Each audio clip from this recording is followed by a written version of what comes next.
My name is Justin, and I'm going to be leading you all through this presentation of the differences of chronic illnesses in Kentucky and Utah. You can see the dimensions here that Utah is more than twice the size, yet Kentucky has a larger population. One important thing to remember throughout this presentation is that Utah's population is 62% Mormon. Remember that as we go forward. According to a study in 2017, Utah only has 10.2% of the population living below the poverty line, compared to Kentucky's 17.2%. This ranks Utah as the 6th wealthiest state and places Kentucky as the 47th poorest. Now in Utah, 90% of the people live in urban areas, where in Kentucky, only 58.4% do. Why does that matter? According to ruralhealthinfo.org, rural communities have fewer resources to prevent and treat chronic diseases and conditions, and they face higher rates of multiple chronic conditions, which are difficult and expensive to treat. Remember that as we go through the rest of this presentation.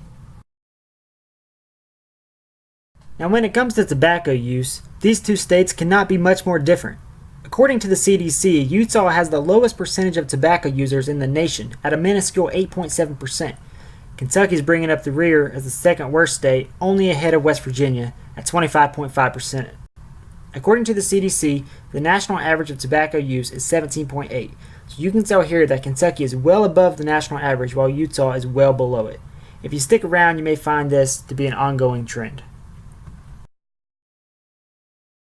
What are these two states doing to decrease the rate of tobacco use? You can reference these metrics about cigarette taxes and quitline investments per state, and some of you may recognize Terry here from your TV a few years back.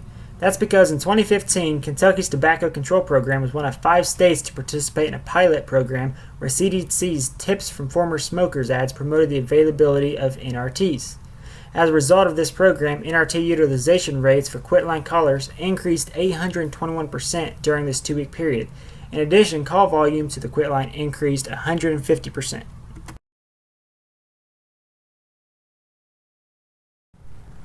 When it comes to cancer, the latest map from the CDC rates Kentucky as the absolute worst state to live in for mortality rate. We know that 34% of cancers in Kentucky are caused by tobacco use. In Utah, the most prevalent cases of cancer are breast cancer, followed by lung and bronchus cancer. Though as we just learned from tobacco, they don't really smoke. So what causes these cancers? There was a study done in Utah that shows that many residents there live in areas with poor air quality, which can cause growth of cancer cells in the lung and the bronchus area. When it comes to COPD, you can tell that Kentucky has more than double the amount of people presenting with COPD. So what really makes Kentucky so much worse? It really can't be pinpointed due to the high likelihood of it being a combination of tobacco users, obesity, and coal miners. When it comes to coal miners, 1 in 5 who have worked underground for at least 25 years present with black lung. Now there's many lawsuits out to help benefit the black lung families, and Kentucky's investing a lot of efforts to prevent COPD by tactics fighting off tobacco use and coal. When it comes to alcohol, do you think we're going to be above or below the national average? Remember, we're the bourbon capital of the world. 3, 2, 1. There it is. Look at that. Finally below the national average in something. Obviously, Utah is much lower than us, though. Now, that's possibly because they have 62% Mormon, and that restricts them from drinking alcohol and from smoking. So if you think a few slides back, that explains that, doesn't it? Utah also has very strict laws for DUIs, and they're not allowed to sell beer with a greater percent of alcohol body weight than 3.2%. About obesity. Kentucky has the 8th highest adult obesity rate compared to Utah, which is the 46th lowest. And it's not just due to our love for KFC chicken, it's also coupled with our very sedentary lifestyle.